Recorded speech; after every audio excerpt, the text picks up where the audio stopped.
Hello everyone, and welcome to another part of What If the Devourer of Worlds was in Highschool DxD. If you enjoy, please like, subscribe and share. It really helps me out. I did not write this story. The writer is Wacko12. Please support them. Now let us dive in.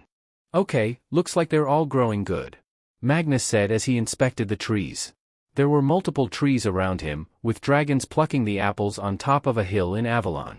Said trees were growing a specific fruit known as dragon apples that a certain species of dragons needed to eat to survive. The request had come from Tannin, the Blaze Meteor Dragon and one of the 7 Dragon Kings, powerful dragons in this universe. Originally, the apples could only be grown in the underworld, however Magnus used his magic along with Fiona's to grow the apples in Avalon. It was his plan of uniting the dragons and gaining allies. And it worked. Tannin and his family immediately pledged their loyalty to Magnus as well as many other dragons too. Dragons now made up 1/3 of the population on Avalon. In terms of races occupying Avalon, they consisted of not just dragons, but also fairies, elves, nymphs and other nature-aligned species. The reason being was that during the Great War, the Earth was heavily affected by the mass negative energy being released from the conflict. While many races were unconcerned about this, those that had a deeper connection to nature suffered greatly. Many died because of the immense negativity flowing through the ley lines. Others were driven insane and attacked one another. At the rate things were happening, there would be several mass genocides happening if it weren't for Merlin. Merlin had used his newfound magical powers to purify Avalon of any negativity. He then made a deal with the Fairy King and Queen, Oberon and Titania, to bring their people and other nature spirits to Avalon and live there, so their kind could survive. Magnus went one step ahead and helped realign the ley lines so that Avalon was now the source of the Earth's magical energies. Not only was the island the richest place in magic but would help lessen the amount of negativity energy in the Earth. After Merlin's death, Magnus held on to his foster son's pact and protected the nature spirits as pollution began covering planet. It reminded Magnus of the pollution from his own world, which would always anger him because he was somewhat of a nature lover. Back to the present, Magnus continued inspecting the trees. He was wearing a white hooded robe with golden trims while wearing golden bracers and greaves. Following him were 12 dragonoid Goliaths. Also, was a large purple dragon standing on his hind legs. This dragon was Tannin. Said Dragon King nodded. Yes, looks like we'll have a good harvest this year again. Tannin commented. I cannot express my gratitude to you, Lord Magnus. Magnus waved his hand. I told you before, Tannin. There's no need to thank me. I was just doing what anyone would have done. Tannin chuckled. Maybe, but these apples are not easy to produce. If it weren't for you, I'd probably let myself be reincarnated into a devil. The Dragon King said. If that were to happen, then the 7 Dragon Kings would become 6. A male voice said. Resting on a tree branch was a man in his late teens, possessing a well-toned and muscular build, with short dirty blonde hair with brown eyes. He was wearing shades with a golden necklace around his neck that had an Aztec symbol attached to it. For clothing the man wore a green shirt with white floral patterns, reminiscent of stereotypical Hawaiian shirts. He had sandals on his feet. Despite his appearance, this man was no human. He was one of the Dragon Kings, Quetzalcoatl the Wise Sky Dragon, or K as his friends called him. Among the Dragon Kings, Quetzalcoatl was the most elusive as he rarely stepped into the limelight. In terms of strength, Quetzalcoatl could be considered the 3rd strongest dragon. His true power was his intellect. Quetzalcoatl was considered the smartest of the Dragon Kings, knowing more things than even wisdom deities. Magnus had run into K during the former's travels around the world, when he wanted to see the Earth when it was not covered in filth and pollution. K had been impressed with Magnus' strength and intellect, including his interest in various lore of the mythologies that the wise Sky Dragon decided to ally himself with the Dragon Emperor. Now he resides on Avalon, and though K would normally laze about, he still had some influence in the outside world. One of which included an intelligence network, so K can stay in the loop. It was also useful to Magnus, who had remained in isolation all this time. Tannin snorted, ignoring the lazy dragon. Magnus shook his head. K, what are you doing here? The primordial Dragon Emperor asked. Heh? I'm bored. Nothing interesting is really happening outside of Avalon, so I figured I'd come here. After all, I got word that a certain someone took several Excalibur shards. K said. Anyway, you should probably head back up to Lemuria. I think Pars came back, and Tiamat is waiting for you. He said the last part with a smirk. Tannen chuckled while Magnus sighed. The player immediately opened a gate and entered it with his guards. They arrived on 26th floor, where the homunculus maids, butlers and other occupants present bowed to Magnus. The dragon waved them away before looking at the dragonoid Goliaths. You're dismissed. Please tell Pars to leave his report on my desk.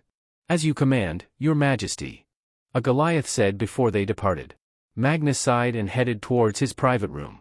It was basically a room fit for royalty, with a king-size bed, a closet, mirror, bedroom side table with a lamp, a ceiling lamp, a large shelf and a desk. There was a private bathroom with a shower and bathtub. The room itself was soundproof so Magnus could have some privacy. Magnus had just closed the door when he felt two large, soft objects pressing against his back, followed by a pair of slender arms wrapped around his chest. Looking over his shoulder, Magnus saw a beautiful woman with straight long beautiful, pale blue hair and dark blue eyes. She wore a pale blue dress and matching heels. This was Tiamat, the Chaos Karma Dragon and the strongest of the Dragon Kings. I've been waiting for you, Magnus, Tiamat purred as she pressed her large breasts tighter against Magnus' back. From what I've been told, you only arrived here not too long ago, joked Magnus as he calmly untangled himself from Tiamat's embrace. Tiamat pouted but she quickly replaced it with a seductive smile. She pushed Magnus backwards onto the bed, and then straddled him. Magnus knew what was coming up next as he watched Tiamat remove her dress before doing the same to his robe. The relationship between the two was interesting, seeing how they had met 800 years ago, Skellig Islands. Sol. We're almost there. Magnus shouted to the captain of the royal guard. Your Majesty. Please, do not go so fast. Sol said as she tried to keep up. The two were flying in the air, using their dragon wings to reach the island. Magnus had heard rumors of how human thieves left some treasure they had stolen buried in an old hideout. Supposedly the treasure was taken from a powerful creature. Given his adventurous nature, Magnus wanted to see if there was anything of interest. Naturally, the NPCs wanted one of them to accompany Magnus, so he brought Sol. It always did bother Magnus how overprotective they were. I wonder if there is anyone else that has to go through this. In another universe, a certain overlord sneezed even though he didn't have a nose. The duo had reached where the hideout was. As expected of an abandoned building, the place was in ruins. Moss and vines covered most of the place, bits of the fortress had fallen off due to lack of maintenance, rust covered most of the metal parts and there were even some skeletons.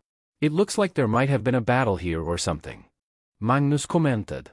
Perhaps invaders came here and attacked the thieves' hideout, said Sol as she examined a fallen pillar with her sword. There might be anything of value left. Maybe, but we won't know until we look. Magnus replied. Remain out here, Sol. I'll go inside and take a look around. Sol appeared alarmed. Your Majesty. I think it would be better if I accompany you inside. There might be dangers inside. She pleaded. Sighing, Magnus gave Sol a deadpan stare. Sol, I'll be fine. It's better you remain here and guard the entrance. Also, I need someone to scan the island for other facilities or entrances. Magnus explained. If that is what His Majesty wishes. Sol said begrudgingly. The dragonoid flapped her wings and took off, allowing Magnus to enter the hideout. Magnus discovered that the base was built into the mountains, as it was much bigger on the inside. Like the outside, much of the interior was in ruins, with knocked-over wooden furniture that was already rotting. Cobwebs covered most of the ceilings and weeds could be seen growing out of the floor. There was also a foul smell that caused Magnus to put on a ring that protected the wielder against poisonous gas, as well as his nose from stenches. Using his enhanced vision, Magnus was able to locate secret passage behind the wall at the back of the room. With a single punch, he destroyed the wall and revealed a large cavern filled with gold and other valuables. Whoa! Awesome! Magnus exclaimed as he looked at the treasure. While it paled in comparison to the amount of wealth back in Lemuria, it was still impressive. This stuff might produce good results with the exchange box. Magnus said to himself, making a note to have Pops come here and bring this stuff back to Lemuria. As he continued to examine the items in the room, Magnus' attention was captured by one particular object. It was a round golden shield with runes engraved onto it. The shield was placed on a podium at the back of the room, separated from the other stolen goods. Clearly it had better value than the other treasures here. Furthermore, the player could sense a strong magic over the shield. Curious, Magnus reached out to grab it. Before he could touch it, a loud roar made him stop. The cavern shook, and coming out of the darkness was a western pale blue dragon. Where'd the dragon come from? Was there another entrance to this cavern? Magnus thought as he assessed the dragon's strength. It was powerful, perhaps around level 90. With Magnus being a level 500, it wasn't much of a threat to him. Still, it was rare to see such a powerful dragon in this universe, since so many of them were either dead or isolated. Get away from my treasure! The dragon roared, a feminine voice coming from its mouth, confirming its gender. Wait, yours? I thought this was a hideout of human thieves. Magnus questioned, not the least bit bothered by the cold aura the dragon was releasing. The blue dragon growled. It was. The thieves stole that shield, one of my treasures. I just found it and I won't let anyone take it from me, she said before releasing a stream of blue flames. The heat from those flames were hot enough that the ground beneath the dragon's feet melted. Maximize magic, vortex barrier, Magnus said. The air in front of him began to distort and soon formed a tear in space. The blue fire was quickly absorbed, doing no damage to Magnus or the treasure. The dragon was surprised, but that did not make her pause. Instead, she lunged at Magnus with one of her claws, attempting to crush him. Magnus easily dodged the attack and moved towards the entrance. I'd rather not fight her, but it seems her rage is ignoring her sense of reason. Got to take this outside so she doesn't bury us or destroy the treasure, Magnus thought as the blue dragon chased after him. The two soon reached the outside and their battle took to the sky. With his wings, Magnus was much faster than his opponent. Look, I didn't know that shield belonged to you. If you just listen. However, the she-dragon would not listen. Instead, she breathed out another torrent of flames. Magnus skillfully dodged it and zoomed straight towards the dragon. Seeing how she would not listen in her rage, Magnus figured he'd have to beat her a little before speaking again. With that plan in mind, Magnus delivered a powerful punch to the dragon's back. Despite the current difference in size, the blow was enough to momentarily make the female dragon lose her balance. Fortunately, she was able to recover and swung her tail at Magnus in retaliation. She was shocked when Magnus easily grabbed her tail. With a single swing, the humanoid dragon threw his opponent against the ground, hard. Magnus remained afloat as he watched the blue dragon try to get up. Her scales were covered in bruises but still retained the fierce look in her eyes. Now that I've roughened you up a bit, will you take a moment to listen? Magnus asked. The dragon only gave a growl. As if I listen. I will not be deceived again like I was with that damn red dragon emperor, she said. Magnus sighed. Guess there's no choice, he muttered as his body was engulfed in a bright light. The blue dragon was forced to shield her eyes from the glow. When the light died down, the blue dragon could only look on in shock. No longer was Magnus standing in his human form, but now a majestic western dragon. He had a dark gray-colored scale covering his entire body, with the underbelly and bottom of his neck a lighter shade. He had orange eyes that stared at the blue dragon with slit black pupils. On the sides of his head were two pairs of large shining dark golden horns that were swept back and formed what could be described as a radiant crown near where his ears were. And going down the back of his neck all the way towards his tail were short matching colored spikes. The tip of his tail had a dark golden oval bulb at the end. His claws and talons were a matching metallic gray color that seemed to reflect the light from the sun above. He was 3 meters taller than the female dragon. This was Magnus' dragon form he had before he became a world eater. His body when using that power was different in both appearance, abilities and size. Magnus, though, figured that would be overkill as he wanted to avoid killing the she-dragon. Now then, are you willing to listen? He asked in a deep voice. The blue dragon, meanwhile, was in a state of shock. As a dragon, her senses were far keener than others. She had sensed something was different from his human, and seeing him with dragon wings made her think that he must have dragon blood in his veins. But now, she could feel the aura rolling off him. It was an aura of power and nobility, as if he was of royalty. All her anger was washed away when those orange eyes stared at her blue ones. She didn't even seem to notice the red dust forming on her blue face. When she heard his question, a nod was all she could do. Her response seemed to please Magnus as he continued speaking. Good. How about we start off with introductions? My name is Magnus Dragon, also known as the Mystic Battle Dragon, though others call me the Primordial Dragon Emperor. The blue dragon responded, trying to retain some pride left. I am Tiamat, the Chaos Karma Dragon. Magnus raised a scaly eyebrow. Tiamat? I've heard of you. The sole female Dragon King and said to be the strongest of them. Now, why don't you tell me the story between you and that shield? Tiamat sighed. Looking away from Magnus, she replied.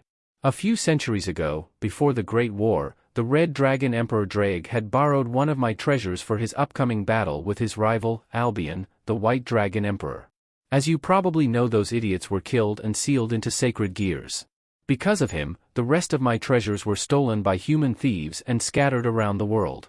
Since then I've been searching for them and getting my revenge on that damn Drake for what he did. Magnus let out an ah. He could understand Tiamat's anger. If someone was responsible for losing all his stuff, he'd be pretty pissed too.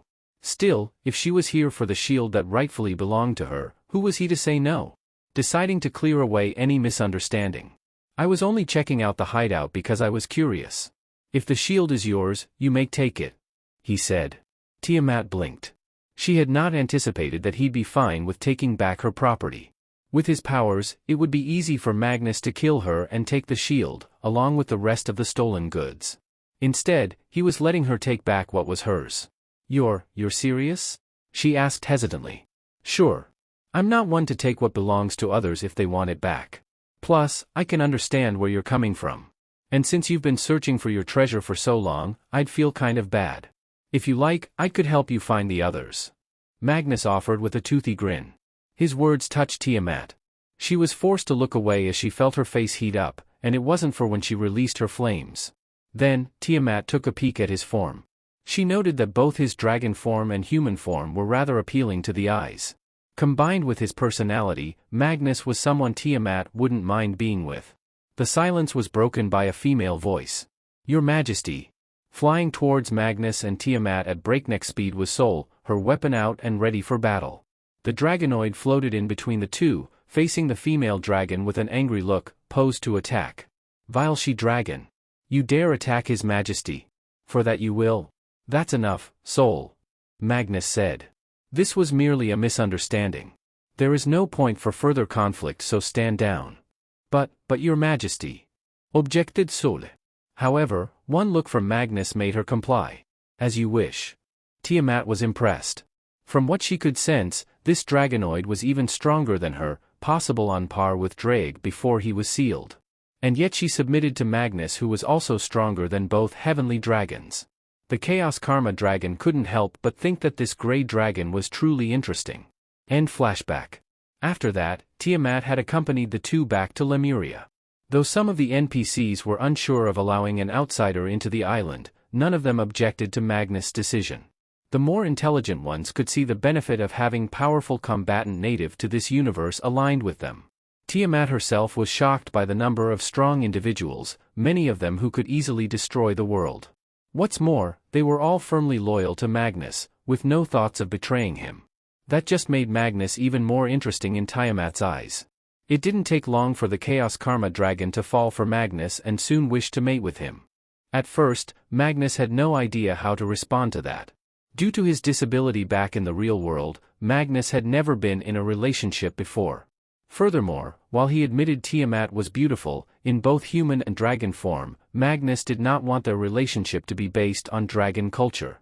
However, as time went on, Magnus reciprocated her feelings and the two became lovers. Tiamat had mentioned that it wasn't unusual for powerful dragons to have more than one mate, though she insisted that she was the alpha. Back to the present, and an hour after his session with Tiamat, Magnus was currently in his office. To his left side was Mortem, while kneeling in front of him was Pars. Magnus had an elbow resting on the desk while tapping his cheek with a finger. So, the old Satan faction has aligned with the Cows Brigade and they're planning to attack the summit. This might be interesting. Magnus said. He looked at the NPC in charge of administration and general management. What do you think, Mortem? The overlord looked at his ruler. The young devils who live in the town are no threat. However, Surzex Lucifer has power that could match the weakest of the wardens. Furthermore, the other leaders of the three factions are at least level 90 by our standards. Unless the old Satan faction has a powerful individual or a secret weapon, I cannot see them succeeding. Even with this White Dragon Emperor possibly assisting them, the chances of victory are still low. Mortem summarized. Which means that this is the perfect chance for us to make our grand entrance. Magnus said with a grin. Pars, go back to Kuo and continue observing them. Use message to contact me if anything of importance happens. If possible, try to listen in on the conference. If you can't, then hang back at a safe distance. Magnus ordered. As you command, Your Majesty. Pars responded before leaving. Who shall you be taking with you, Your Majesty? Mortem asked. I'll be bringing you and the other wardens with me. Since we're going to be revealing ourselves to the world, we want to do it as showy as we can. It's the best way to demonstrate our power. Magnus explained. Mortem nodded. With the 20 wardens there, the chances of something happening to Magnus were non-existent. As you command, Your Majesty. Still, I would feel better if Sol be put on standby with a detachment of Dragonoid Goliaths. Their powers put them on par with most of the world's top soldiers. Plus, they will gain a boost in your presence. Mortem said, referring to Magnus' ancient blessing, which increased the stats of all dragon-type summons and allies. Very well. Magnus said. I was also thinking of bringing Tiamat with me. She's been wanting to get a few cracks at the Red Dragon Emperor. This is a good chance for it. He said with a grin. As you command. Mortem replied with a bow. That night, Kuo Town, Kuo Academy. The conference had begun. Dozens of powerful devils, angels and fallen angels were floating around the Kuo Academy. They had weapons out, and while they were ordered not to fight one another, the soldiers kept trained eyes on one another. They were the best warriors of their respective factions, their discipline and loyalty keeping them from doing something rash and stupid. Inside a large room, a round, brown wooden table was placed in the center. Sitting around it were the leaders of the 3 factions. Representing the devils were Surzex Lucifer and Seraphal Leviathan. Seraphal was the devil in charge of foreign affairs.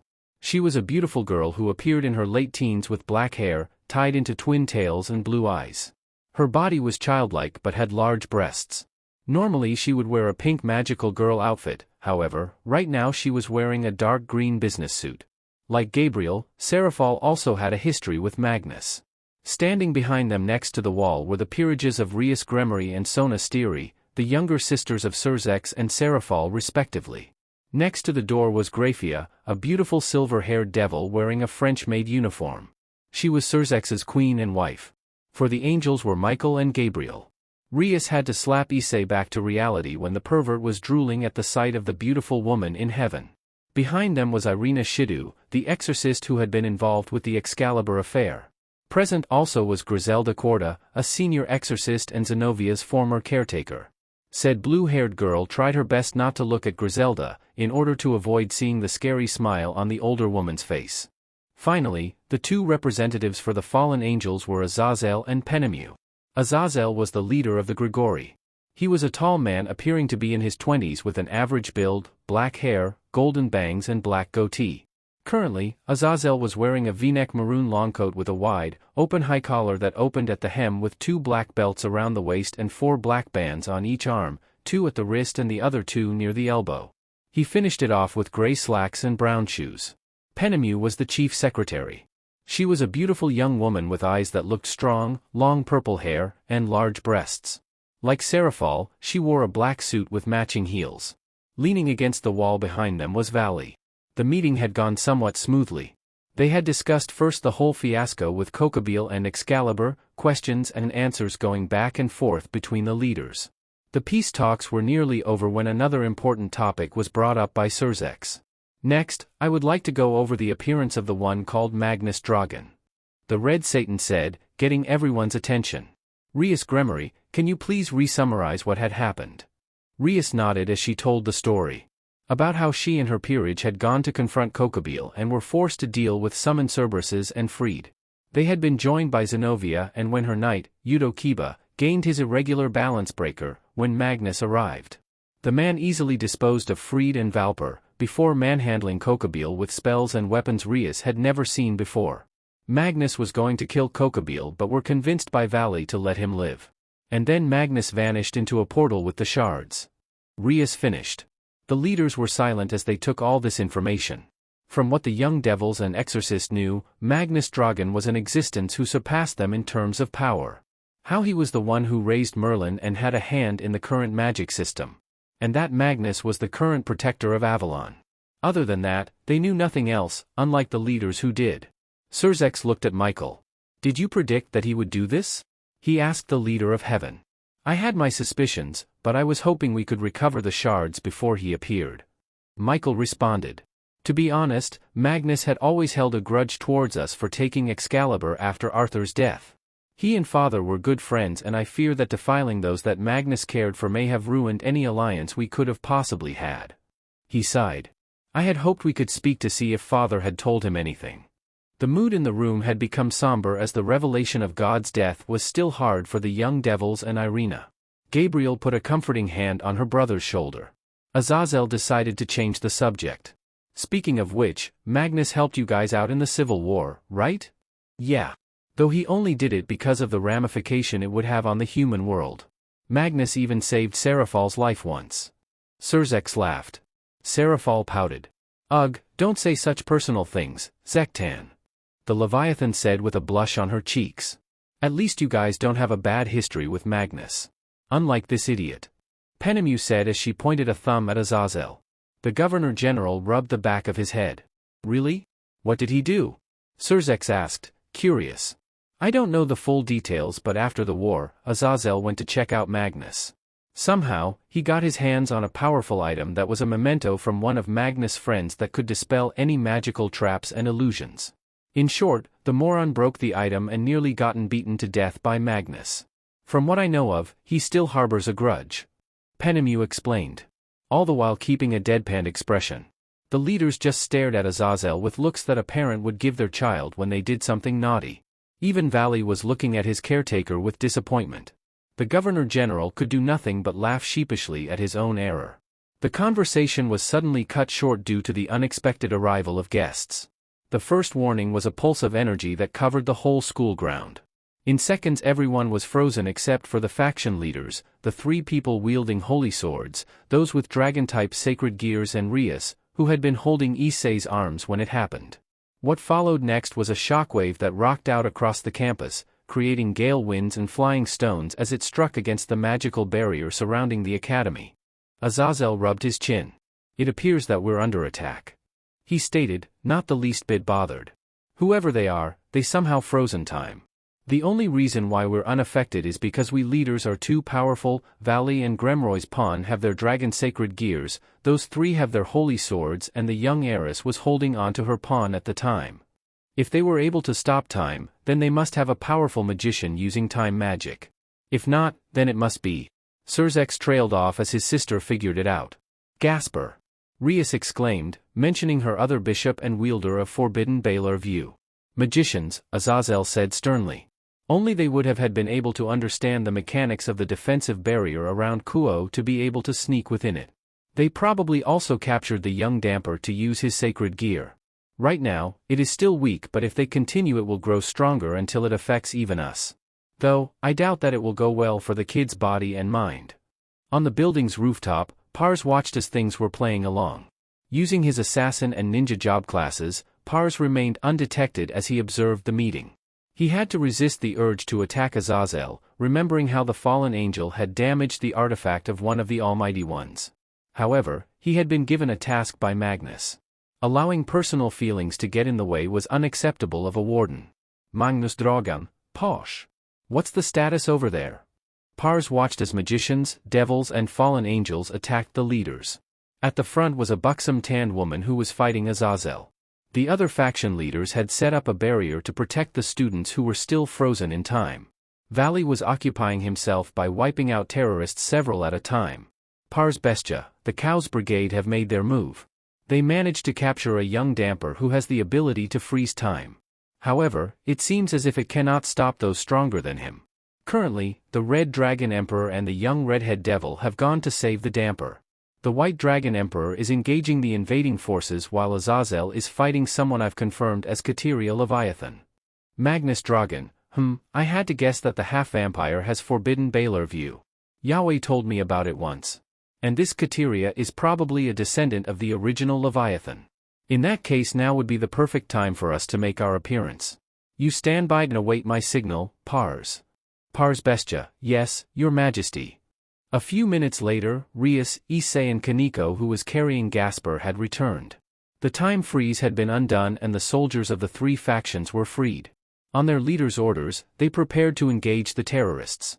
Or would have in a tear in space had not suddenly appeared in the middle of the battlefield. Despite all the loud noses around it, the gate made everyone stop what they were doing. All attention was put onto the tier. Meanwhile, the members of Rias Peerage gasped, as they had seen this phenomenon before. The combatants watched as several individuals walked out into the opening. Each one of these newcomers were radiating powerful auras that made even the faction leaders look weak in comparison. The ones that caught the most attention were Demogorgon and Zion, the latter having his wings out. Impossible. 14 wings. Michael exclaimed. Gabriel had covered her mouth in shock. A demonic aura like our own, but more malicious. That man can only be a demon, said Surzex as his eyes locked onto Demogorgon's figure. Regarding Surzek's surprise, many people assumed that devils and demons were the same thing. However, that was incorrect. Demons were the ancestors, the precursors of devils. Unlike the latter, demons were born from the dark and demonic energies that covered the underworld and empowered themselves from the sins of both the dead and the living. They had existed long before Lucifer's failed rebellion against God and were ruled by the original devil, Satan. In terms of strength, demons were stronger than devils, which is why they were such a threat to humanity, angels, and other races. Devils only began to appear after Lucifer and his followers were cast down from heaven. Following the mysterious disappearance of Satan and the birth of Jesus Christ, the number of demons began to decrease. By the time the Great War, demons were considered extinct. To say everyone was shocked to see a demon, an extremely powerful one, appearing now of all times would be an understatement. With Zion's appearance, Michael and Gabriel were not the only ones shocked. So were Azazel and Penimune. The reason being is that for angels and their fallen brethren, the number of wings one possessed measured an angel's strength. The more wings you had, the stronger your power was. An example being that the seraphs of heaven, and cadres of the Grigori, all had 10 wings. The highest recorded number were 12 wings, and the only ones with that amount of wings were Michael and the other great seraphs, as well as Azazel. The appearance of an angel who gains 12 wings would have many, not just from the 3 factions, attention.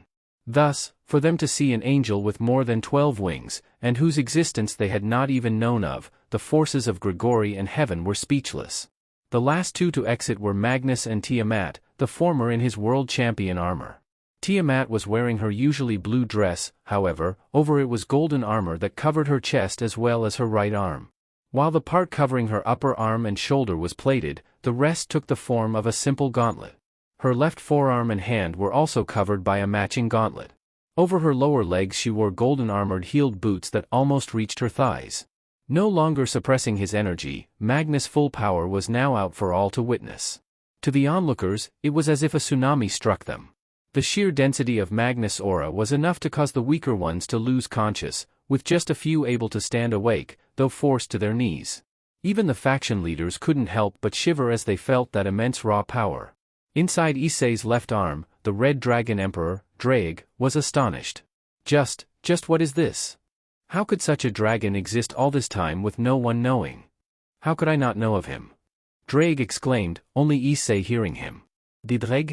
Issei stuttered, surprised to hear the heavenly dragon in such hysteria. Partner, whatever you do, do not fight this one. Even if you were to master all my abilities, you would not last for even a minute. This one is possibly on par with Ophis. Draig warned. Issei gulped as he looked back at Magnus. To be honest, Draig's declaration surprised him a little, but just feeling the power emitting from the guy was enough proof for Issei. Back with Magnus, the dragon looked around from behind his mask. It appears we've come at an interesting time.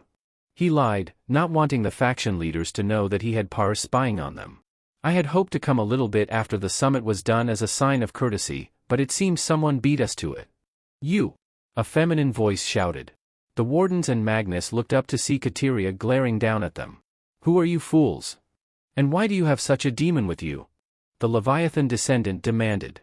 Magnus did not give Kateria a glance, infuriating her even more. Ignoring Azazel and his summoned golden armor, the devil fired a magical bolt at the dragon's back. In response, Fiel stood in between the attack and his emperor. The Yeti pulled out an Agar. The blade was quite long and gleamed silver, while the pommel was gold. Gripping it with both hands, the Yeti swung the weapon and deflected the energy bolt with ease. The attack harmlessly hit the ground several feet away, leaving a man-sized crater. What? Kateria murmured. That attack had enough power to injure an ultimate-class devil. And yet this person was able to swat it like a fly.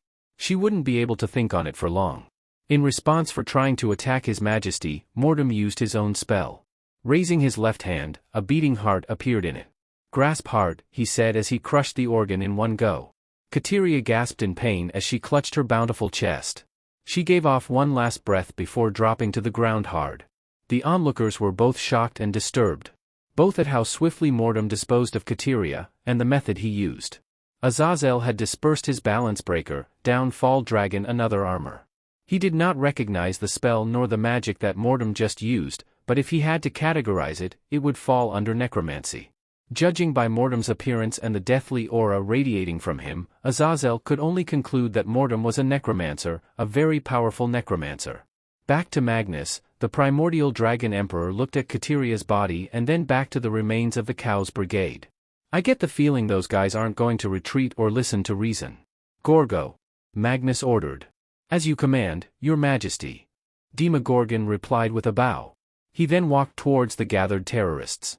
Waving his hand, Demogorgon said, "Widen magic, fissure abyss. Might I be the one to face this foolish child? I have always wanted to see how these devils measured up." Demogorgon said. Magnus thought for a moment. While he knew that the Wardens could defeat the majority of the individuals in this universe, they had never been in actual battle before. Excluding the rare intruders over the past 1,000 years, of course. Plus, it would be interesting to see how well one of them fares against a sacred gear user. "Very well. But don't kill him. There might be use for him later," Magnus said. "My thanks, Your Majesty," Demogorgon said sincerely. Extending his wings from his back, the demon took to the air, releasing a strong gust of wind that nearly knocked over the weaker onlookers. Valle frowned under his helmet as Demogorgon was now floating in front of him. This was not the person he wanted to fight. However, this being was a demon, the ancestors of devils and supposedly more powerful than them too. And if Demogorgon was a high-ranking subordinate of Magnus, then he too must be strong. "Humph, fine, I guess I can deal with you before I take on your boss. Try to keep me entertained," Valle said as Scale Mail's wings glowed. "Indeed," Demogorgon said. "I wish to see the prowess of one who is a descendant of this universe's original demon lords. Let us put on a wonderful display for His Majesty. Aspect of the devil, infernal gauntlets." Demogorgon's forearms and hands were quickly covered with black metallic substance. Vein-like markings glowed red around them. Then, the Warden launched himself forward at a speed that surprised Valle. The Cambion could only bring his arms up to defend as Demogorgon launched a punch at him. The impact released a large explosion that consumed Valle. It didn't kill him, as Valle flew out of the smoke. He fired several bolts of demonic energy at Demogorgon. The demon god skillfully dodged them as he continued his pursuit. And speaking of the heavenly dragons, "Tiamat, I assume you wish to go after the red one?" Magnus asked, pointing World Glaive at Issei. Said brunette had been staring at Valle and Demogorgon's battle. The Cambion was still on the defense as Demogorgon flew after him with his exploding punches. "You have no idea," Tiamat growled with a fong grin. She cracked her knuckles and made her way towards Issei. The sight of the beautiful woman and Magnus' words snapped Issei from his focus on the fight above. "Wait! What? Why me?" the boy exclaimed as Tiamat began radiating a cold aura. "Nothing against you, kid. But that bastard in your arm did the one thing no one should ever do, piss off a female dragon," Tiamat explained. "I'll try not to kill you." Issei had no time to defend himself as Tiamat landed a powerful kick to the pervert's stomach. The blow sent the pawn crashing into the school building's wall. Issei coughed out blood as dust spread out from the impact. "Issei!" Rias cried. She was about to run to him when her brother stopped her. "Hey, Tiamat. Try not to kill him, will you?" Magnus scolded the Chaos Karma dragon. Tiamat shrugged innocently. "I was holding back. Not my fault that he's so weak," the female dragon said dismissively before focusing on the pervert again. Issei managed to get up. The boosted gear let out another boost as the devil felt his power rose. "Damn it. Don't think I'll die from this." Dragon shot. Charging up demonic energy, Issei fired a green beam at Tiamat. The blue dragon looked bored as she easily swatted the beam aside, causing it to hit the school building. "Don't tell me that was all you got?" Tiamat asked as she raised her hands. Blue balls of fire shot out of them and towards Issei. The boy was forced to run in order to avoid getting hit. The heat from the flames were strong enough that he could feel them on the back of his neck every time one flew by him. Issei! Rias cried out again. The school grounds are now enemy territory. She declared so that Issei could use his pawn's peace promotion ability. Thank you, Bucho. Promotion Queen. Issei declared as his body glowed briefly. And he continued as the bracer Azazel had given him to control his sacred gear broke off. This time it was Drake who spoke. Welsh Dragon Balance Breaker. A red light covered Issei, who was now in a red dragon armor, scale mail, the balance breaker of boosted gear. Ho! The kid managed to activate Balance Breaker. Azazel exclaimed. But it appears to be an incomplete version. I wonder if it will give him a fighting chance against the strongest Dragon King? Dragon Shot. Issei yelled as he fired the same attack again. This time it was much larger and faster than the previous one. Tiamat could feel this, and this time constructed a magical barrier to stop the attack. The beam struck the barrier and caused smoke and dust to cover the field, obscuring Tiamat's vision. However, even in her human form, Tiamat's senses were still good enough for her. Thanks to that, she easily blocked a punch from the left, grabbing Issei's left fist with her hand. I'll admit, for an idiot, using the smoke as cover was a pretty good idea. Tiamat complimented. However, you'll have to try better in concealing your presence when trying to ambush me. Because of the helmet, Tiamat could not see Issei's smirk. Thanks for the advice. However, I just needed to get close enough to touch you, he declared as he gripped Tiamat's shoulder. Surprised, Tiamat lost her grip on Issei's fist, allowing the boy to jump back. On the spot he had touched was a red circle. The rest of Rias Peerage recognized what Issei was doing. They didn't know if they should feel shocked or horrified of what the Red Dragon Emperor was going to do. Magnus and the wardens just looked curious of what was going to happen. Now! Show me that beautiful body of yours. Dress break. Issei yelled as he snapped his fingers, expecting Tiamat's armor and dress to be torn apart. Instead nothing happened. Tiamat's outfit remained unchanged and the seal disappeared seconds later. What? Exclaimed Issei, flabbergasted that his technique to allow him to see the breast of women did not work. Senpai's disgusting technique was cancelled. Kaneko commented. How? Why won't it work? Issei cried. The armor and dress were designed to repel any weak debuffs. Magnus explained before adding. We also called in a special favor to negate your dress break move too. The armor could also enhance Tiamat's physical attacks and defenses even in her dragon form. But they didn't need to know that. Speaking of Tiamat, the Chaos Karma Dragon seemed rather furious. For female dragons, they took great pride in their appearance. Those who were mated did not like when other males gazed upon their naked forms. And seeing that this was the wielder of dregs, she was only more peeved. She glared at the pervert with barely constrained fury. Oh shit! Muttered Issei when he saw the look. I'm glad I won't be able to feel any of this. Drake commented. As Tiamat was about to pounce of Issei, Magnus thought out loud, wonder how Gorgo's fight is going? With said demon god, he was pressing the advantage on Valley. Demogorgon was using his infernal gauntlets against Valley, creating explosion after explosion. That gave the White Dragon Emperor little openings to use his Sacred Gear's ability. Valley had to admit that Demogorgon was definitely a powerful opponent, and this was indeed fun. However, the Cambion was set on fighting Magnus. If he could defeat Magnus, or at least fight him to a draw, then Valley would be one step closer to fighting Great Red. Conjuring a magic circle, Valley fired a powerful demonic energy blast at Demogorgon. The demon smirked as the attack, while formidable, was nullified by the Archdevil's passive nullification ability against low-level attacks and spells, which all wardens had. Cursing inwardly, Valley flew towards Demogorgon at high speed, before disappearing when he was just a few feet away. The demon appeared to have sensed the young man coming from behind, and quickly spun around to block Valley's punch. That was what Valley was hoping for, as it fulfilled the requirement for divine dividing. Divide. Albion's voice said. The next second Demogorgon felt some of his strength leave him and go to Valley. Dust-like particles flew off the energy wings, signifying the excretion of the excess power he couldn't contain. As expected of someone that has kept me on my toes for so long. I couldn't contain all the power. Valley mused. Demogorgon meanwhile flexed his fingers, to see if there had been any changes to his person. Once that was done, he looked back at Valley. That is the ability to have your opponent's power and add it to your own. Tell me, That power comes from the dragon sealed inside divine dividing, correct? Demogorgon asked. You are correct. Vala said as he prepared to continue the battle. I see, Demogorgon mused before adding, then you will never be able to defeat His Majesty. That made Valley blink under his helmet. What are you talking about?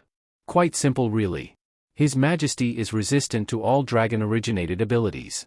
Any skills or magic that comes directly from a dragon do not work on him, or not to full effect. For example, instead of dividing his power in half, you would only receive a quarter of the power you divided, or none at all. Demogorgon explained smugly. Valley was surprised. High resistance to all dragon-based abilities. Not even Ophis' unique abilities would affect Magnus. He had never heard of such a being like that. Then he recalled Ophis' words. If he had helped me half a millennium ago, I would have already regained my silence. Is that what she meant, that Magnus could even resist the powers of Great Red? Impossible. Albion declared. No one is resistant to my dividing abilities, not even Ophis and Great Red. Perhaps, but it doesn't look like he's lying. Valley commented to the dragon. Unfortunately for Valley, his opponent took his distraction as an opening to attack. Crimson Wraith, Demogorgon conjured a large fireball with a demonic face on it and sent it hurtling at Valley.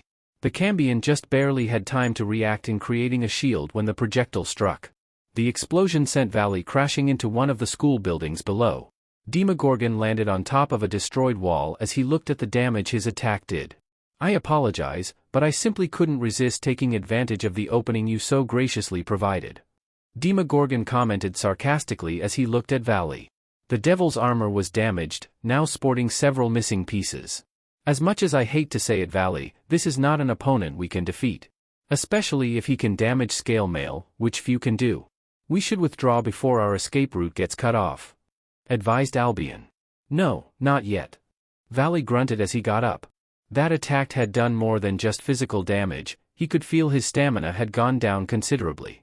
Nevertheless, the Cambion did not withdraw. This was the first time he had been pushed to this point, except when he trained with Azazel. And there was still Magnus, who had been watching the match for a while. Valley refused to back down, he had never done so before and he will not now. Not until he's given everything he's got. That thought invigorating him, Valley got back to his feet and took to the air. Flying past Demogorgon, Valley powered up another magical spell and fired 7 demonic bolts at once. The projectiles flew towards Demogorgon at lightning speed. The demon hovered there as the attacks were nullified before raising his right hand. Triplet penetration magic, infernal lance, 3 lances made of condensed fire were launched from a magic circle that appeared from Demogorgon's hand. Acting quickly, Valley conjured a magic barrier. The barrier just barely held as the spears exploded on contact, destroying it and sending Valley flying backwards. He had little time to recover because Demogorgon was already upon him. Aspect of the devil, tendril claws. Demogorgon said. His fingers suddenly transformed into purplish demonic claws.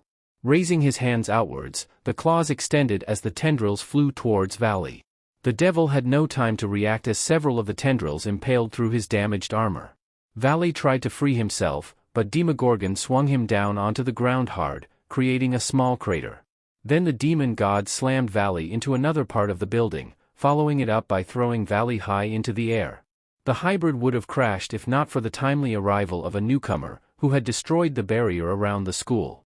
The person was a young man with black hair, a monkey tail and wore Chinese armor. He was also carrying a staff too. He swiftly caught Valley and landed safely on the ground. Sheesh man, you look like crap. The yokai said to Valley as he tried to steady him. Valley groaned, coughing up a bit of blood as his helmet finally broke off. Biko, why are you here? He managed to ask. Biko? As in the current Monkey King? Magnus asked as he suddenly appeared beside Demogorgon, ordering the demon to halt. Following him were the faction leaders and the wardens. The young devils and Irina stayed behind, with the Gremory peerage standing over an unconscious Issei. The pervert had managed to survive a beat-down from Tiamat and was being tended to by Asia. Oh, so you've heard of me? Biko said, puffing his chest out proudly despite the current situation. Magnus Hrugid. Sun Wukong mentioned you once, actually. It was during one of his visits to Avalon. I think he's looking for you by the way. He commented. The dragon took note of the paling face of Biko. Oh, well, gotta go. Biko said as he summoned a magic circle under his and Vala's feet. Before anyone could do anything, the two were gone. Magnus hummed as he looked at the three factions' leaders. Well, this has been an interesting evening. However, I believe it is time for us to be returning to Lemuria. Magnus said as he opened a gate behind him and the wardens. Pars, you can come out now. On cue, the werewolf phased into existence, startling the devils, angels, and fallen angels. What the? Has he been here this whole time? Azazel asked as he looked at Pars. Well yeah. Pars has been watching you guys for a while now. Magnus said nonchalantly. Welp, nice seeing ya, mates. Wait. Magnus Dragon, you never answered my question. Surzex said before Magnus could walk through the tear in space. Magnus raised an eyebrow. You mean as to why I decided to come out of isolation? Well, I guess the reason being was that I thought it was time to let the world know of us. Besides, it's been kind of boring doing nothing while the outside has been changing so much. He answered before entering the gate, followed by the wardens and Tiamat. The next day, Magnus let out a sigh as he sat at his desk, EZY standing beside him. He was currently reading the reports about the pantheons that Quetzalcoatl's informants and his own spies had managed to get in relation to his little appearance at the summit. The plan had been not only to reveal himself and his forces to the rest of the world, but also demonstrate their strength while at the same time not giving too much away. It was a well-sound tactic that would have fewer negative outcomes for him. And it had worked. As suspected, other pantheons and factions had been watching the summit from a distance, including his appearance. The reports he was currently reading detailed of how leaders were discussing about their stance with Lemuria. Some seemed content with just observing them for now, others were hoping to retain a neutral stance with Magnus, while the remaining lot appeared to be planning to approach them for an alliance. Your Majesty. Mordum said. The overlord entered the spacious office with 2 pieces of paper in his bony hands. We have just received letters from 2 pantheons. Reported the general warden. Let me see. Magnus said as he took them from Mordum. He raised an eyebrow as he read them. One from the Norse pantheon and the other from the Celtic. Haven't seen the Celtic since 1,000 years ago. Magnus wasn't really surprised by the Celtics asking for an alliance. In the past, he and Merlin had a lot of contact with them due to Merlin's maternal side being descendants of Celtic priests, also known as Druids. Just like with the biblical god, Magnus got along with them, especially Dagda and Luff, the former the chief of the Celtic pantheon. Magnus had done some favors for Dagda to give Merlin blessings as a druid. When that was done, Merlin became even stronger as a magician and control over nature. Magnus had invited the 2 gods, as well as Scathach and Morrigan to Lemuria to celebrate. Magnus still laughed whenever he remembered a drunk Luff dancing on the table. As for the Asgardians, Magnus had always been interested in meeting them. Since he and the NPCs originated from a game based off Nordic legends, the primordial dragon emperor had wondered what it'd be like to meet actual Norse figures. Well, for now we'll invite them. Schedule them to come next week. It will be nice to see Dagda again. Magnus said. As you wish, Your Majesty. Mordum bowed and then excused himself. Magnus let out a sigh as he leaned back in his chair. EZY took note of this. Are you feeling stress out, my lord? She asked in a calm voice. Perhaps it was because she was his personal creation, or maybe due to her race, but EZY always seemed to know how Magnus was feeling and his thoughts. While she treated him with the same respect as the other NPCs, she would question her creator's order if necessary, clarifying Magnus' duties and giving suggestions whenever possible. That made EZY perfect for carrying out her creator's tasks without misunderstanding his intentions.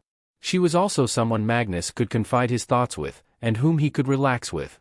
Magnus was greatly relieved as he didn't need to keep everything inside him. In a way, yes. I made this plan so that I could use it as an excuse to get out of Lemuria and see the world. Magnus said as he rubbed his brow. It is not because you have grown tired of Lemuria, but merely you desire to explore, and at the same time keep your promise to Merlin. Am I right, Your Majesty? EZY guessed. I'm glad EZY is easy to talk with. The other NPCs would have interpreted that I was discontent with them. Magnus said. That's right. Lemuria is my home, the home my friends and I worked hard to build up. But we were called the World Searchers for a reason. Exploring and adventures were the very reasons for our guild. He answered as he subconsciously rubbed his legs. And I do want to protect the earth, for both Merlin's sake and my own. Being able to explore was one reason, but the true purpose of unveiling himself and his forces, to finally take part in the current affairs of the world, was something else, and more closer to home. For the past 1,000 years, Magnus had been thinking long and hard about the similarities and differences between this Earth and his own. What if this world became just his? One filled with pollution where the rich prosper while those less fortunate suffered? The Earth slowly dying at the same time? And what about the supernatural world? Would they do anything or just sit back and watch? And what if instead they'd become the cause for the Earth's worst possible future? Magnus had no desire to conquer, but he refused to sit back and let the worst outcome come to pass. And while he wanted to see the rest of the universe, to travel to other worlds and sate his desire for exploration, I need to make sure this one survives first. I refuse to let the planet Merlin fought so hard for die. And I'll do that by forming alliances and having my forces act as a deterrent. He thought. I think it is good, though, that you are trying to juggle your desire to explore with the good of Lemuria. It shows that you truly do care about us servants and the memory of the other almighty ones. I am sure the others would understand if you told them, Your Majesty. Reassured Easy. That seemed to have brought some measure of comfort to Magnus. The times he spent in Yggdrasil were the best moments of his former life. Making friends and forming World Searcher followed right after that. Due to his handicap, Magnus didn't make a lot of friends until he started playing Yggdrasil. And the guild members were able to discuss their problems with one another without fear of being judged or rejected. And when they conquered the Hanging Gardens of Lemuria, that was probably the greatest moment of the guild's history. Magnus wanted to keep the guild's legacy alive, in both ensuring Lemuria's future and continuing the guild's desire of adventures. Coming back to the present, Magnus remembered something. I still need to think of a name for our faction. Can you think of any ideas, Easy? Magnus asked. Perhaps something that represents the bond you had with the other almighty ones.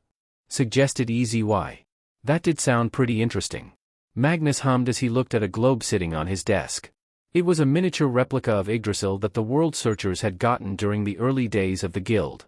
At the thought of the word world, Magnus' eyes widened in realization. A smile formed on his face. I think I got the perfect name. Kuo Town, ORC Building, 3 days later. And so, starting today I will be advisor of the Occult Research Club. Please call me Azazel-sensei. Or Governor is fine too.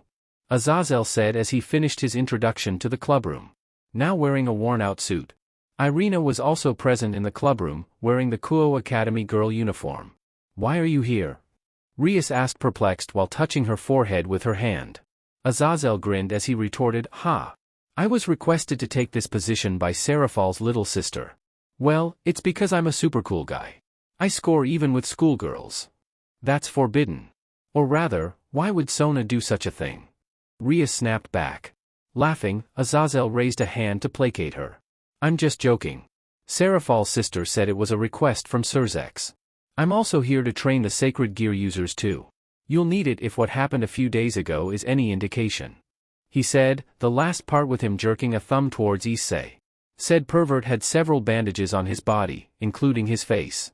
His right arm was also in a cast too. After Magnus and his group left, Asia had tried to heal all of Issei's wounds that he got from Tiamat, but unfortunately, she was not yet adept in healing bones. For now, the pawn would have to wear the cast until it properly healed. That's why the condition for me staying at this school is that I make the immature sacred gears possessed by the devils of the Gremory and Citri families grow. Well, my knowledge as a sacred gear enthusiast is useful, after all. With the terrorist organization, Cow's Brigade, still out there, you're going to need it if you wish to last against them. Is it going to be a war? Asia asked nervously. Azazel shook his head. No, it's not at that level yet. Right now, there are just skirmishes. You could say both they and us are in a preparatory period.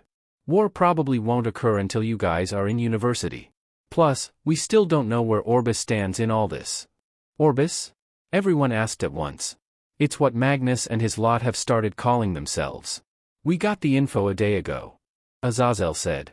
And it seems like their little show at the summit got a lot of attention from the other pantheons. In fact, 2 of them appear to be approaching Magnus for an alliance. I even hear that along with Tiamat, 2 other Dragon Kings have sided with Magnus, Tannen and Quetzalcoatl. As well as Oberon and Titania, the rulers of the Fairies, both of whom are powerful in their own rights, on par with Ultimate-class and Satan-class devils due to their strong connection with nature. Azazel summarized. The other leaders and I are doing a wait and see with them. After all, we don't want to get on their bad side without a proper reason. Are they really that strong? I mean, Surzex-sama once told me that Magnus was stronger than him, but what about the others? Issei asked as he subconsciously rubbed his cast. Well, I'm not that knowledgeable on their chain on command. What I do know is that Magnus is the ruler of the majestic island of Lemuria, as well as Avalon, serving as its protector, plus a large archipelago that extend from Avalon. Along with him are these figures called the Wardens, those people you saw with him at the summit. After feeling their aura, I do not need to explain that their power equals to or surpasses that of Surzex. I also heard that there are other individuals under them, with the weakest could even fight Kokobile equally if I had to guess. Azazel explained. Many of the students shuddered. While it was common that many factions had strong fighters, never had they individuals who could be equal in strength to Surzex. The Hindu pantheon might come close, but even then, they didn't have so many. Will we have to face them? Kiba asked. As I said, it's unknown. Azazel replied. While I admit that some members of the three factions, myself included, have done things to upset Magnus, that doesn't mean they will be hostile towards us. At the very least we might be able to come to neutral terms. I doubt that Kao's brigade will leave them alone. If the leaders of those people are anything like Kateria, then Orbis might deal with those terrorists for us. He said cheerfully. Unknown location. Ophis was sitting on a swing that was tied to a tree branch. Behind her was a moderately large house, built on top of a hill on an island that was in the middle of nowhere. It was the closest thing Ophis got to silence. The dragon god did not even turn around as Valley approached her. Like his counterpart, Valley was also covered in bandages, though unlike Issei, did not have a cast on. You have healed? She asked in her usual monotone voice. More or less. Valley replied as he stood beside her. I must admit, I wasn't expecting one of the primordial dragon emperor's subordinates to be so strong. Magnus has many strong subordinates. But the one you fought, and the others that were there, are his strongest, said Ophis. Valley grinned. Hearing that just makes me want to fight them even more. So many strong people make life a lot more exciting for me, he said as he thought about ways to become stronger to fight them. Ophis said nothing at his declaration, just continued to swing. His words did make he recall something Magnus had once told her, the last time she tried to get the primordial dragon to aid her. How about this? If you can find one or more people who can defeat even one of my wardens, I'll consider helping you get rid of Great Red. Good. You must become stronger, so I can regain my silence. Ophis muttered as she kept on swinging. Hidden by magic was a cave outside the town. This place was sacred to Magnus and he would always come here once a year. The reason was very simple. This was the cave that Merlin was born and raised in by his mother after she fled the church, and it was here he was buried. Magnus had wanted to have Merlin entombed in Lemuria, but his foster son had desired to be buried alongside his mother, the first person to ever show him kindness. Such words were enough to convince Magnus, despite his personal feelings. Thus, once a year Magnus would come by to pay his respects and strengthen the barrier. For the cave was not only the tomb for the famous magician but also held much of his personal items, some of which others might use with ill intentions. It had happened when Camelot had fallen. During the Great War, Mordred had staged a coup due to his desire to claim Arthur's throne. To do so, he manipulated Lancelot in having an affair with Arthur's wife Guinevere, which caused the Knights of the Round Table to disband. Magnus had wanted to help settle the situation but had been forced to aid the biblical god in sealing the apocalyptic beast, Trihexa. Even Magnus recognized the kind of threat that creature was. Then there was another unexpected entity that had attacked Lemuria, a world enemy, powerful creatures from Yggdrasil, just like World Eater. Its appearance in this universe was a shock to Magnus, and he and the Wardens were forced to defend themselves against them. Because of that, however, Camelot fell. Along with that, Excalibur was shattered, and it and many other items of the knights fell into the church, the rest scattered or hidden away by Merlin. The magician himself was forced into isolation with Arthur's body. By the time Magnus had dealt with the matters at home and solidifying Lemuria, Merlin was already on his deathbed. His inability to save the one who was like a son to him was one of Magnus' greatest regrets. That's why for the past few decades Magnus had buried himself in recovering the weapons and items of the knights and Camelot's other treasures. Along with that, Magnus shielded their surviving relatives, including the Pendragon family, in secret. The former had been more difficult, as many people wanted the power that the knight's weapons held. Many of those had been dealt with by Magnus and Lemuria. Excalibur was the last one, and Magnus just had to find the last shard, which was supposedly being used by someone in the Cow's Brigade. Add that and what we did with their forces in Kuo, conflict with them might be unavoidable. Magnus said to himself. Plus, Ophis will still be seeking out my help to fight Great Red. If only she knew the reasons for my refusal. Not like she care anyway. Your Majesty, Sol said from a respective distance. She was standing among the many trees that surrounded the cave. I've received word from Lord Mortem. The delegates of both Norse and Celtic pantheons have arrived at Lemuria. Magnus did. He gave Merlin's tombstone, placed inside the cave, one last glance before turning around. Walking out of the natural structure, the dragon immediately casted the concealment spell, which made the cave entrance look like a giant rock covered in moss and roots. With a tired sigh, Magnus looked at Sol. Well then. Let's not keep our guests waiting. Majestic Island of Lemuria, Floor 1, Fortress. An important fact to be known about Lemuria is that each of the first 22 floors were different in appearance. As one of the most difficult dungeons in Yggdrasil, Lemuria's levels were some of the toughest and biggest ones in the game. After World Searcher conquered it, they made some modifications to the levels. These changes were based on environments, structures, size and NPCs located in them. Various pops would spawn from these levels, their races different depending on the choices made by World Searchers. For the locations themselves, while all the NPCs and pops love their respective levels, for outsiders, some were preferable for people depending on their style. One such level was the first floor, the fortress. As the name said, the level was an entire fortress made to push back invaders. In the very center of the fortress was a large fortified castle called Indomitable Keep. And while they were not visible, obviously, were a multitude of traps. Surrounding it was a moat that was filled with sword sharks, level 60 monsters that had fins and tails that were as sharp as blades and teeth that could bite through armor. This castle served as the home of Warden Ritter Schwert.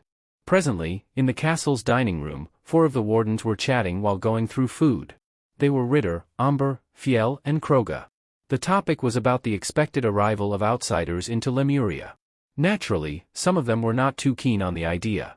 As the protectors of Lemuria, having been put there by the members of World Searcher, the NPCs were fiercely protective of their home that they would destroy any invader without mercy. Even if they were guests invited by Magnus, they were cautious. Fiel was the most vocal among the 4, chewing as he spoke loudly. This is bullshit. Fiel roared, slamming his empty mug on the table. A nearby maid quickly ran over and filled it with beer. I can't believe we're allowing fucking outsiders into the halls of Lemuria. He added as he chugged the alcohol. Must you use such vulgar language, Fiel? Amber asked disdainfully. He took a sip of red wine. His coat and jacket were hanging on his chair, revealing his violet dress shirt. Your creator would be disappointed if he heard words like those coming out of your mouth. Don't bring Lord Ashibiki into this, vampire.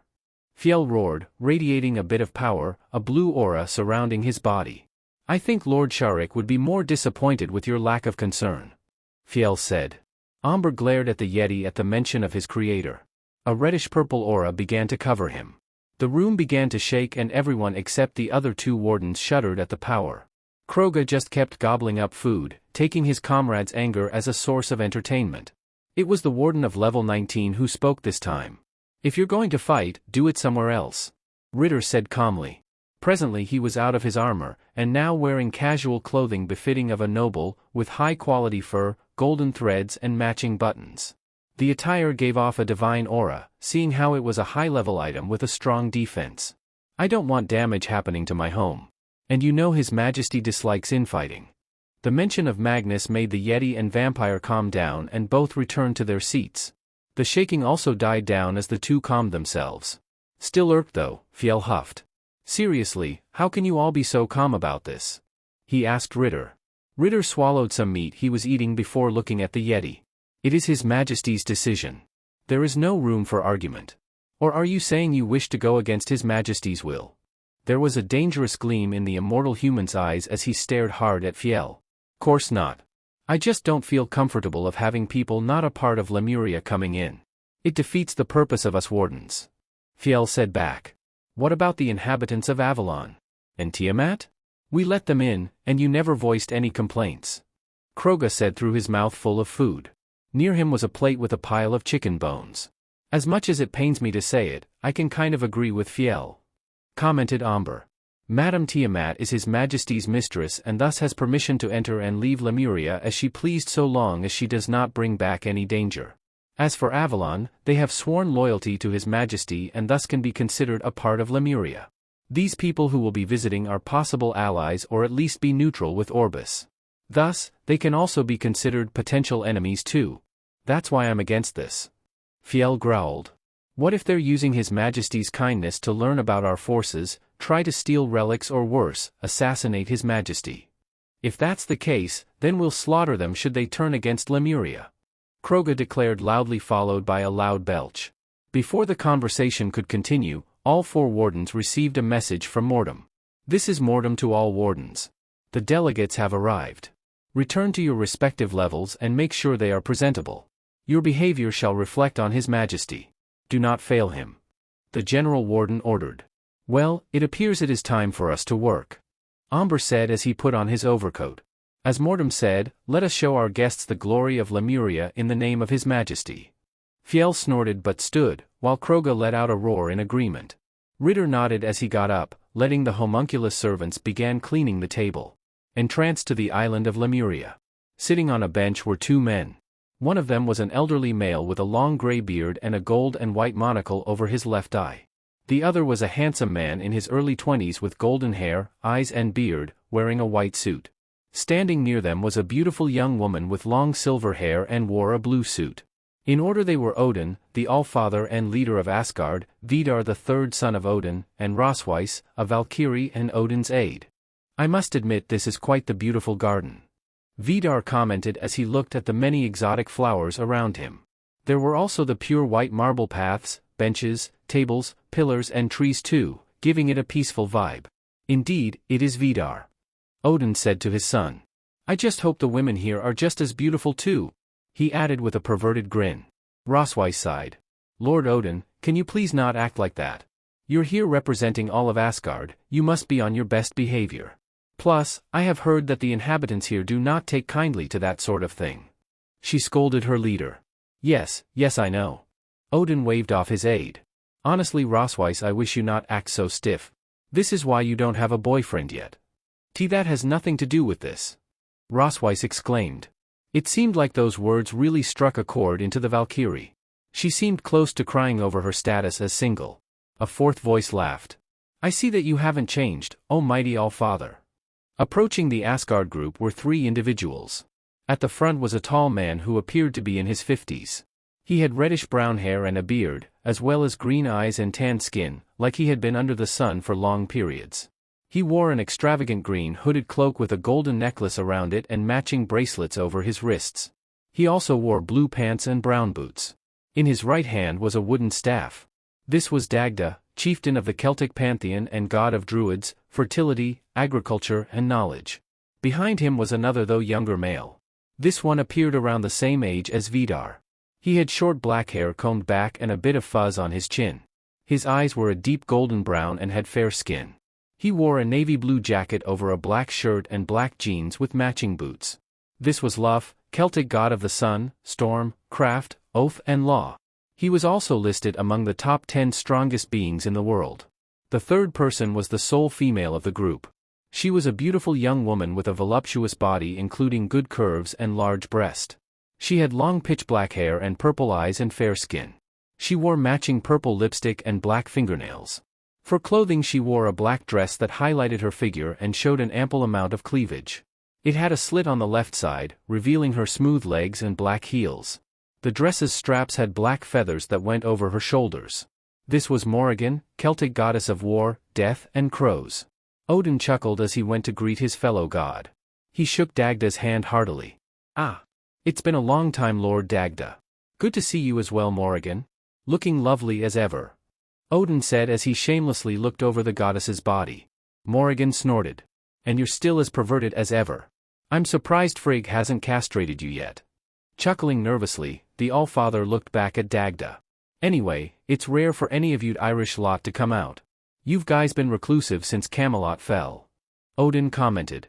Dagda laughed. Yes, well, when I heard Lord Magnus was coming out of isolation, I just had to pay him a visit like old times.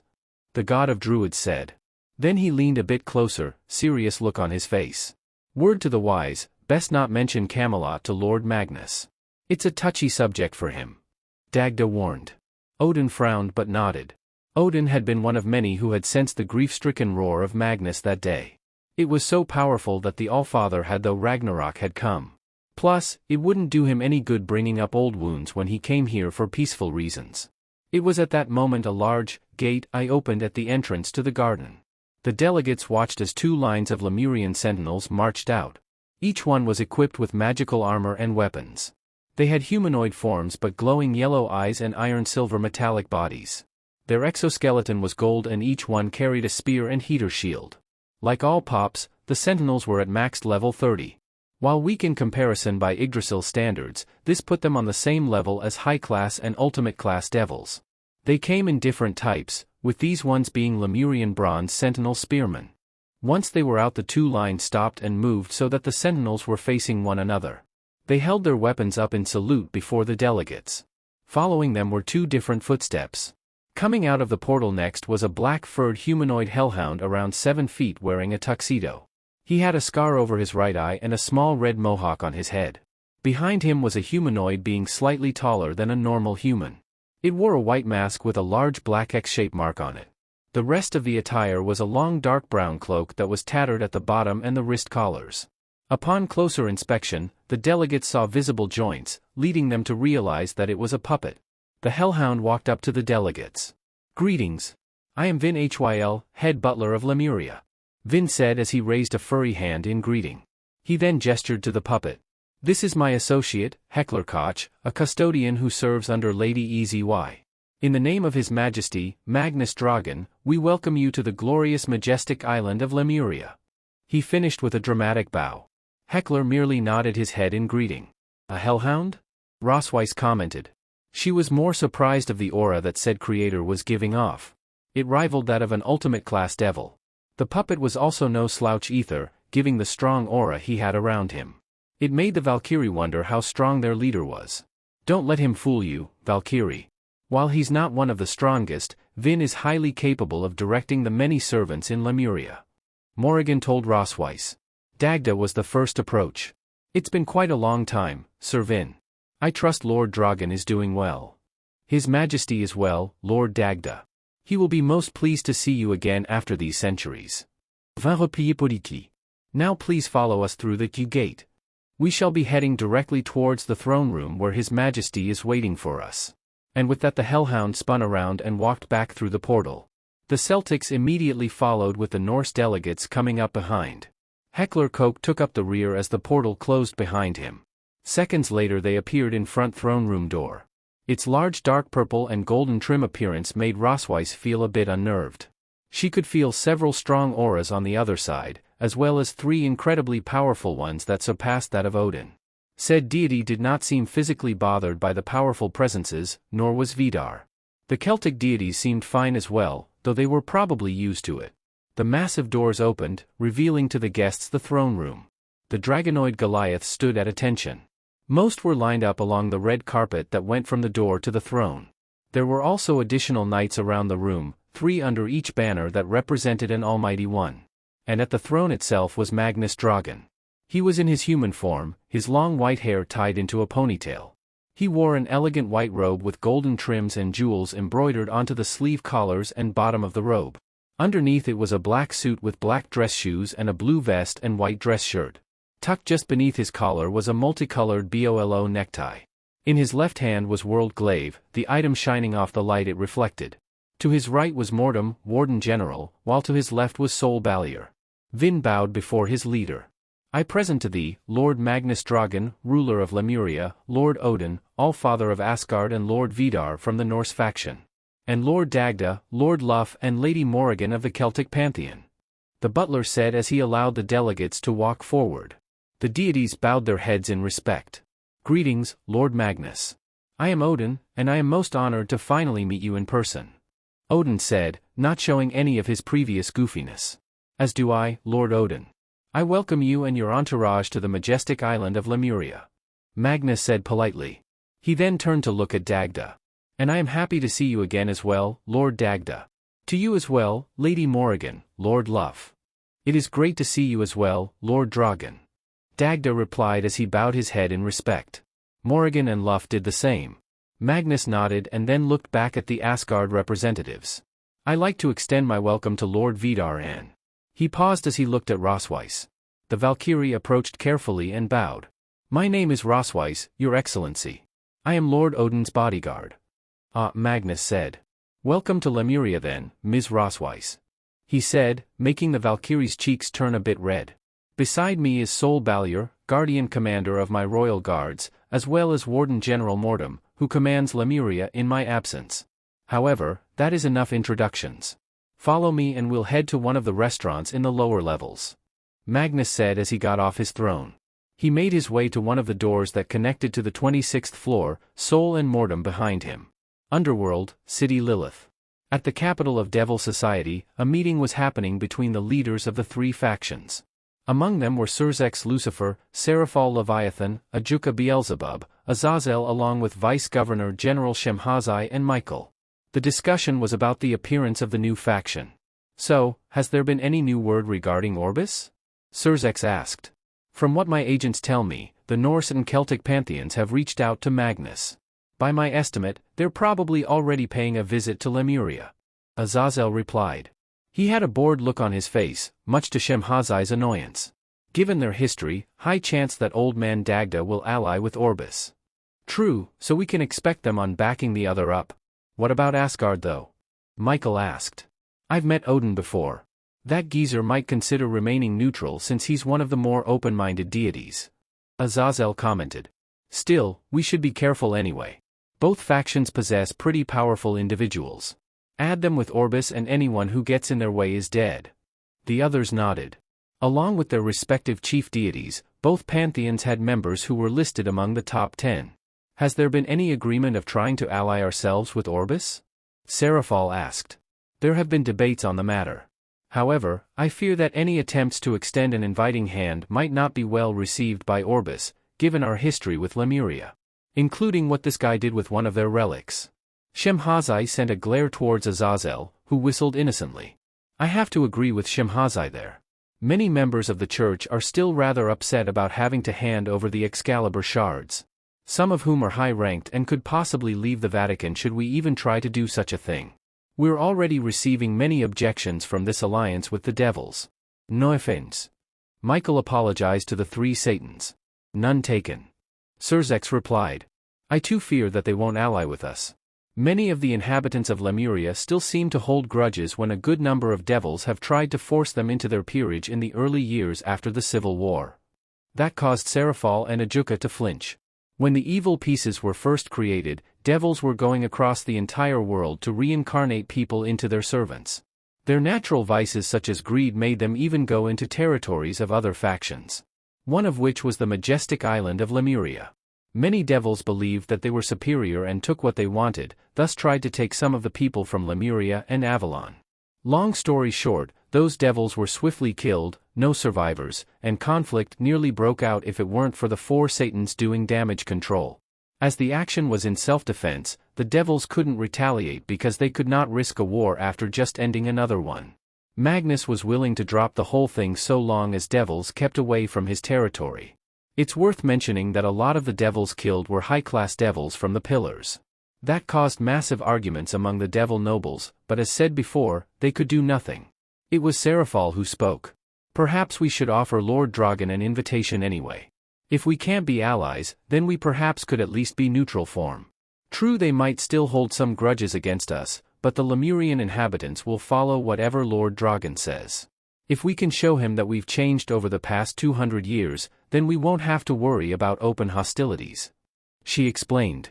The others could see the logic behind that. Magnus was the sole ruler of Lemuria. And it was obvious that the people there were absolutely loyal to him. If they could persuade the dragon to form a non-aggressive paper, then they wouldn't have to worry about looking over their backs. I like the idea. Plus, if Cow's brigade decides to pick a fight with both of us, we can work together based off of neutral desires. However, Seraphal, isn't your idea based off more of your desire just to see Dragon? Azazel said the last part with a teasing smirk. He had to duck when a large icicle shard nearly hit him. Well, I better head back to the kids. I finally managed to get an instructor for the Red Dragon Emperor. Don't want to be late, he said quickly before entering a teleportation circle. His Vice-Governor General merely sighed in exasperation. Gremory territory. Azazel stepped out of the teleportation circle. Waiting for him the Gremorous Garden were Rias in her peerage. They were all dressed in jerseys now for the upcoming training. Sorry about that everyone. Had to get some work done before coming over, Azazel said as he was now too dressed in a jersey. Anyway, it's time to get practicing. I'll start off with Issei since his instructor can't stay for too long, Azazel said before turning his attention toward said pervert. Basically, you need help in obtaining and mastering your balance breaker. That's why I asked him to come over. At that moment a large magic circle appeared behind the fallen angel. Stepping out of it was a purple dragon walking on his legs. Everyone, this is Tannen, one of the 7 dragon kings. He'll be your instructor on gaining balance breaker, Issei, Azazel announced.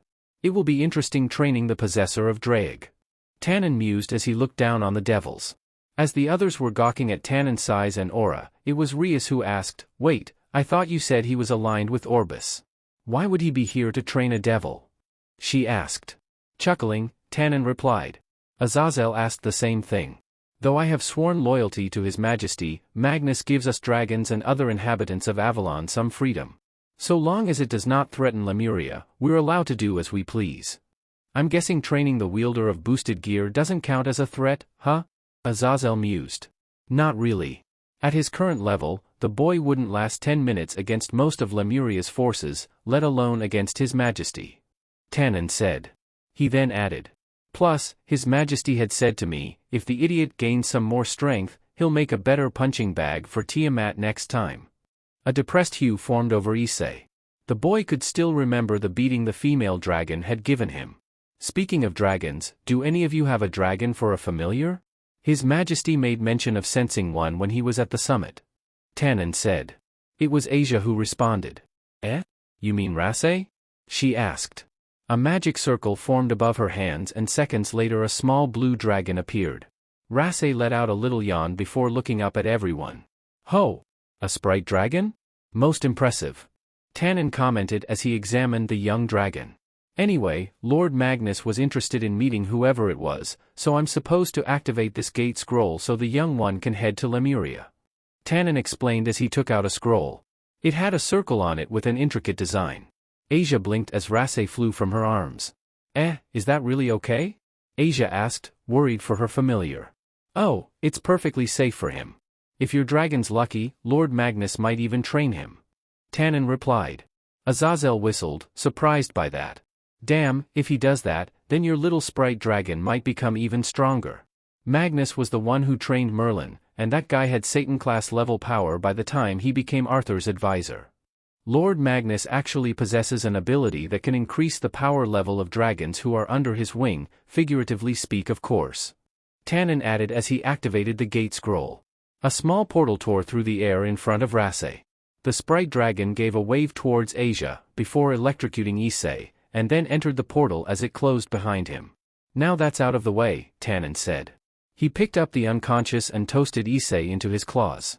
I'll be heading to the mountains to begin this boy's training. See you all later.